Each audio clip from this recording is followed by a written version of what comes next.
Our young ones are being carried away with these 4 letters, L-O-V-E. They are already being carried away. I love him. I love her. In fact, she's the one that understands me better. No matter what you tell her, look at it holistically. Look at what we're going into. We're not talking of this present time. But can this your love be sustained? Yes. That's where parents comes in. Yes, I love. We can't deceive them. But can this? No, but they will not listen to you. Let me. Yeah, I'll do it. Let me take responsibility. It's not. It's easier said than done. So please watch where you're going to step into, because this also reduce this indifference we're talking about. Yes. But when you make the wrong choice, it becomes a big issue. I have said it over and over again. I can't stand here and tell you divorce. God himself hates divorce, and I hate divorce. I said the only way I can advise any couple to separate is when it comes to battering, violence, domestic violence. I beg, many people don't die. I could say separate. Even in some of these social welfare, they will give that advice. Yes. Separate for 3 months, for 6 months. Let's see whether your hands will come back. Especially if the man is the one that always want to hit. He won't say anything. Any like thing he hit. And then we have not heard that you hit your fellow man outside. But when it comes to your wife, all your muscle will come out. You know, it's wrong. We also have some women too that don't do that to men. Now then they beat their husband. Their husband shame not gonna let them to. But thank God, few months ago, one man cried out in social media. Now see how say he won't kill me, I won't die. I'm crying for help. You help me out in social media. So that's not, and these things because you didn't make the right choice from beginning. You are just being carried away with those 4 letters, L-O-V-E. Please help yourself so that we will see how we can curtail these indifferences. That's why we're here, to tell you the right thing to be done. Open your eyes when you're making your choice. And listen to your parents who have been in that, who even gave birth to you and say, look, oh, things you didn't see, we have seen it. It is important. Don't say, no, I'm matured enough to get. Of course you are matured enough. But when trouble also comes, you fall back to the same parents who have advised you earlier. You refuse. So be very careful. And I know that if you do that, God will help you. We'll take a break now. We'll come back. We'll enter question and answer. Vivid view. See and do it.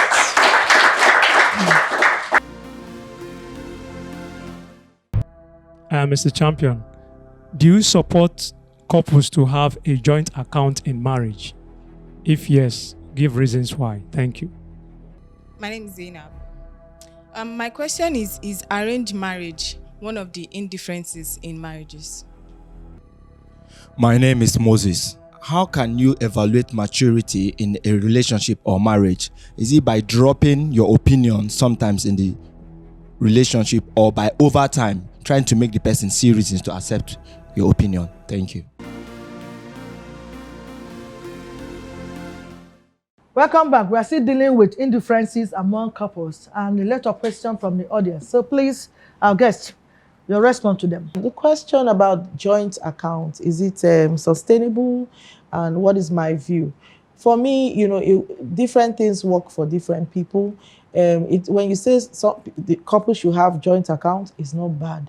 When you say they should not have, if you think they shouldn't have, it's not also bad. We all have, we play our games differently. But the major thing is having that one purse, when you say joint account, one purse. And your money is his money is her money. Okay? We are one. We are married. We have one purse. Our money, we spend our money together. That is the most major thing that we should be looking at, because in this marriage is for a long time. You're going to be building together. As you're building your relationship, you're also building your finances. You bring these things together. Your children are coming. You should be able to sit down and communicate and say, okay, this is how much that is coming in. He is also saying this is how much, without bias. Because you're friends. That's how it's supposed to be. Yes. And then you table the things you need to do. Okay, I have this. I can handle this. You have this. Nobody wants to put pressure on one person.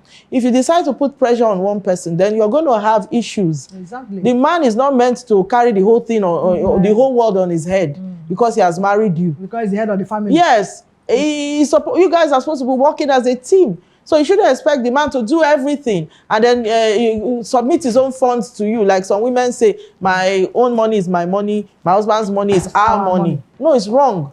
So you should be able to bring all you have to the table and discuss without, holding anything back.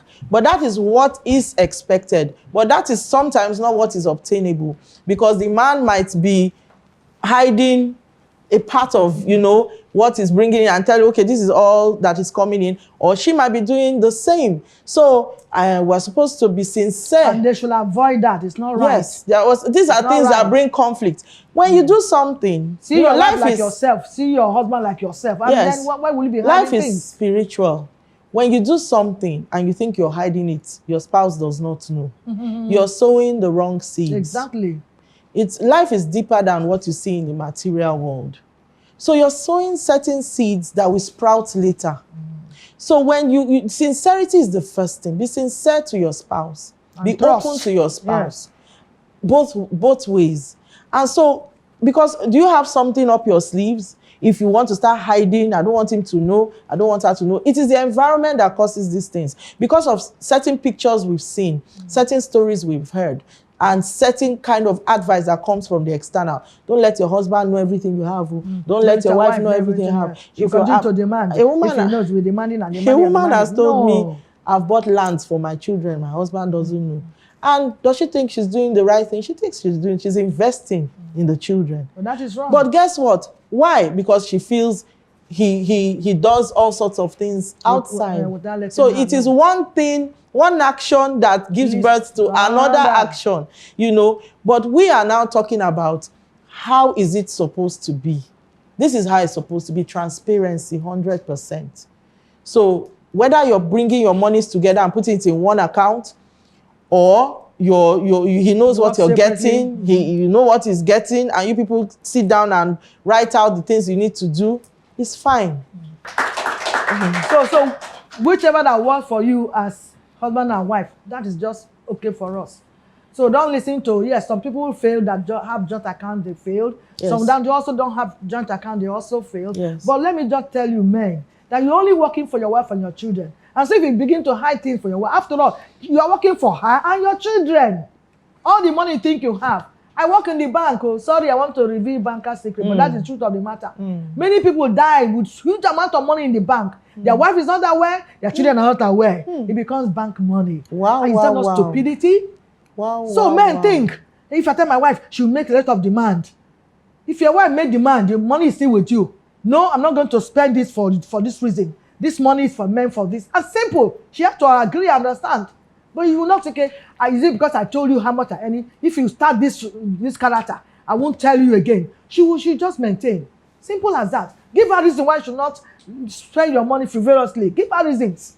Then we need to save money for rainy days. Our children need to attend better school when they grow up. Yes. So let us start making the savings now. True. She will be able to understand over time. But to say if I tell her she will be spending so much and then you'll be hiding it. You have bank accounts here and there, have businesses here and there, have houses here and there. None of them she's aware. Landed property you bought, she's not aware. When you die, everything goes. Eventually suffer your wife and your children when you have already labored for them. So please don't just look at this thing, only one perspective and leave the other one. It's important to let your wife know how much you earn. So that she won't even, if your salary is even small, she will not be expecting so much. But if you don't tell her your salary is also small, she will think you're spending your money with outside cheese and all those stuff. But if she knows, not that telling her, let her see the pay slip. If she knows, as a woman that is supposed to be, women are supposed to be best managers. You'll be able to understand and manage that resources. So please go on. Thank you. Okay, the second question here is talking about arranged marriage. How does it lead to indifferences? First of all, the society we live in, we have reasons for this. If you're coming from a religious background where it is supposed to be so, it is accepted, different parts of the world, they do that. I guess you would have had trainings coming from that environment. You've seen how the mothers have been doing it, sisters have been doing it, other women, other men have been doing it. So it's something that is already embedded in you. So you already are used to such things, and you look forward to it. Some even look forward to it, and then they even show you who they arranged, you know, the marriage with, who they're going to be giving you out to. So when it comes to indifferences, there are peculiar indifferences. I mean, you don't know this person before. You didn't date, you didn't court, you're not the person's friend, vice versa. Now, different things happen, different scenarios where two people don't know each other. They finally meet and they now fall in love inside the marriage. And then you also see the ones that can't stand each other. So it's a 50-50 thing. Or should I say 70-30, you know, but... Well, okay, I can also come in here. I don't even see why children nowadays are so much particular about arranged marriage. I don't know how before. The ones where you know, now they fight and sit separate. The ones you choose to be Miss Best and Mr. Best, don't you see quarrel and divorce? And you start giving that in English, we're incompatible. Yeah. So you should not take, because it's ruining some youths nowadays. And arranged marriage, I don't know how before. How can I buy? No. That was asked. There must be reason. Apart from the background you come from, there must be reason. Okay, this family is doing their progress. Everything they put on is progressing. I would love you to marry from this family for progress. There are some family you marry actually, they don't they give birth to. So barren. And your mother have find out somehow. Because you must know, she started by saying you must know the background you're coming from. And say, no, this background, this person you choose. Yes, I know you love him or how. But their family, they do well, oh. I wouldn't want you to be a part of that family. It is wisdom and honor to listen to your parents, listen to your mother, listen to your father in that aspect. Where personally, I do not agree when it comes to this is the only reason I have as a mother, now because they get money, grandmother, and because they are rich. And I want to come out from the poverty, like what to watch in Nollywood. No, that is nonsense. Or you must marry her so that we can cement our relationship. We have been a family, we are relating. The father is my good friend. Reasons, financial reasons, but you know, when we are coming from the cultural, religious, if there's also like that, that's okay. Well, yes, okay. But the point I'm trying to make is that you young ones should not always say arranged marriage as if it's a taboo. Many who also marry arranged marriage those days, they live 60 years with their husband, 70 years with their husband. It was not arranged. The point is, when you also pick two, wahala also there. So like she said, it's 50-50. Let it not just be a taboo, but there must be reasons. For me, if I'm a girl and you didn't give me better reason why I should really marry, I may not listen to you. I may tell Baba, no, not be now. Allow me to make my choice. As a parent, but if there are good reasons, yes. As a parent, you can suggest. Yes. You know, in today's world, with everybody's exposed, you might have eyes for someone for your child, and it's fine. But you can suggest or try to see how they will meet, or say, look, there's this person from this family. See whether I go for now. Have an open mind. Yeah. But you know, when we now say arranged marriages in an area where you're actually forcing, it must happen. We're not just suggesting, but we're saying this person is for this person and it's final. And the girl says, oh, they've chosen a husband for me. So that aspect now is quite tough on each tough now, person. But they may not because it's already a norm, what their practice. Yes. What are you going to do? That's where you came from. So you take your faith and clip on. Instead, you want to say, because you are forcing me to marry, I'm not going to marry at all. And they don't also agree with you. Agree with that. So that's the thing. Our Muslim people, most of them, that's how they also get married. I don't know if it's still like that maybe now. Before. So where you're coming from, if that's it now, well, that's where you're coming from. Just pray that God, this is the Son of God, help me. Let this marriage work. And it's going to work. There are many things actually we're seeing nowadays that we don't even want to come and preach outside and tell people. Some of things we were doing before. But we just have to let go. So it's not really, we're not saying it's the best. But if your background is what happened, there's something we can do. So that we don't knock your head with your parents together. You still need to respect your parents. They are still your parents. And that is the only commandment in the Bible that has promise. That your days will be long. Exactly. Because even if you go grow tomorrow and become a parent, sometimes what you do to your parents, your children will do it to you. It's already written there. They don't need to pronounce curse. So you must also be very careful when you're dealing with your parents. No matter how you want to show you're choosing wife for me, choosing husband for me, be careful. Whatever you do, it's already in the Bible. Whatever goes around, comes around. So be careful. That's all I can say. Yes, please. Okay, and then I think the last question, we're talking about, ensuring your spouse. How do you make your spouse accept your own opinion in the family, in the marriage? And for me, I would say it's a two-way thing. I mean, it has to do with how our minds are. And if you have an opinion, you can't force it on someone. You have to subtly, introduce it and gradually allow your spouse to sink it in, process it without fight, because sometimes the way we, speak to us, can make you go beyond, the defensive. So that and then it takes time. It could take, for this couple, it could just be a quick thing. For another couple, it will take 5 years. For another couple, so you just have to be patient. Marriage is patience. So if your husband is not accepting a certain opinion from you, as long as it's not life-threatening. Exactly. Okay, as long as it's not life-threatening, then you just have to, like, if you're depending on where you're coming from, pray about it the way you know how to pray about it, and then seek counseling. Also involve people that he respects to see how you can talk to my husband. There are a lot of issues that come up in marriage. I mean, let me just mention one. I know a couple a long time ago, and then he said, she wants to be intimate with me. I don't want. You can imagine a couple, a husband and wife, and the man is the one saying, I don't want. And the woman doesn't even know who to talk to. It's just to have children and that's it. No communication. But that's having children. It's not where the marriage ends. You see, you also see some people mindset. Are you getting what I'm saying? You see their mindset now, just to have children. Why is she disturbing me? Can you imagine? And the woman went into depression and a lot of things, going on. And so if you want to space 2 years, so if you meet your wife now, after 2 years, yes, something there wrong somewhere. So there's a lot goes on in homes. So you can't drive down that opinion. You're catching fun outside and leave the wife there saying that you want born again. I mean, I don't know. And we're talking of this exposure. They will not, especially men, they don't like to go for this marriage counseling to understand. It's only their wife that is just pushing. That's always at the forefront. But men also need this. They feel they know it all. So in the area of what you just mentioned now. Some women too do the same thing to their husband too. They also lock up. Yes. Lock up now, wear 7 trousers all the time.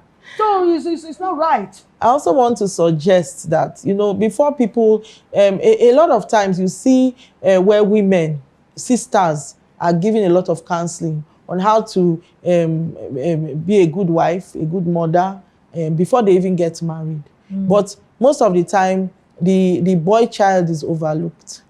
And so the boy child is usually taught about business, the male thing, right? Even to cook, nobody teaches him how to be a husband. Nobody teaches him how to be a good father.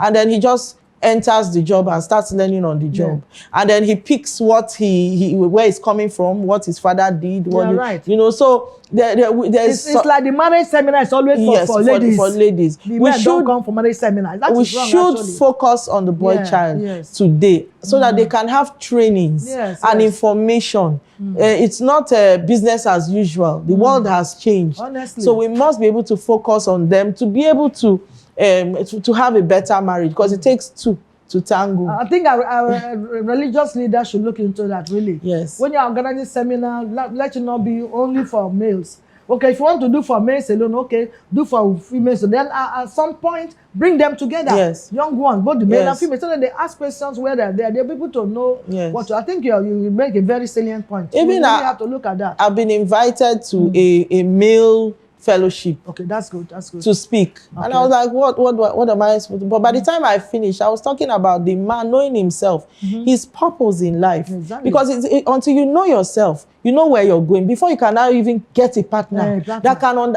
agree with your vision. Most of the time, people come together with No vision, their nothing, just a vision, blank. at conflict. Yes. This is where I want to go. This is where he wants to go. We love each other. We come together. Now I'm going there. He's saying, come back. He's going there. I say, no, I don't agree with you. So we start having conflicts. If you marry somebody that will fit into your own purpose, because you, Yes, the you man, work together. you are supposed to be the one that has the understanding, And to take because the you are lead. the leader. Yeah, You're leader of going the home. somewhere. Take a woman that agrees with Take your over you, vision. exactly. Don't take a woman that will disagree and then you say she's not being submissive. Do you get? Thank you so much. When we come back after this break, we'll conclude. Vivid view. Say and do it.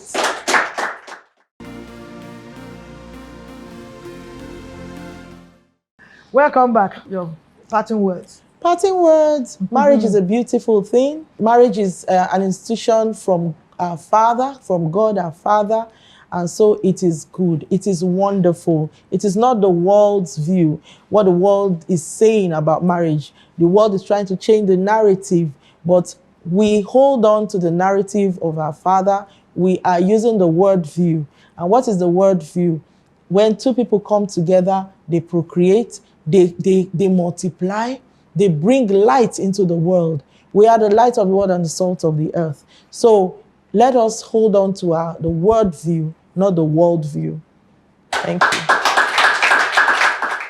She said, hold on to the world view, not the world view. So important, because most people are listening to the world view. Like we noted here, that's not what happens to family A will happen to family B. There are differences. So don't use that to give example and generalize it, because most times we generalize issues. We're not being specific. For the fact that this marriage failed does not mean this one will fail. So but we are teaching you how you can sustain your marriage and cope with those indifferences by what we have just enumerated. So please, those of you listening to us, the young ones who just into marriage, but even the old one that feel, oh, we are inside it, but no, you can still make some adjustments. Yes. So that the few more years you have to enjoy with your spouse will be really enjoyable. So please, so of you have listened to us, look at it again holistically. Are you really doing the right thing so that you are to make your marriage work? It's both sides. Both sides. That's both the man and the woman that must make the marriage work. When one person is trying and the other one is knocking off, it's not going to work. So you have that mindset that I want to make my marriage work. As a man, the woman says, I want to make my marriage work. And it will work. All these small indifferences can always be settled and be sorted out. That's my advice for you, that with this, God will heal your home in case you're already having problems. Having said this, I want to thank you, Natasha, again for your contribution so far for this program. And of course, the audience here and viewers at home, production crew, thank you. And of course, our sponsors as well. We want to thank all of you. I invite artist Sketch Cybot to sign up this program. Join us next week. I am Ahilis. Goodbye. Vivid View. Say and do it.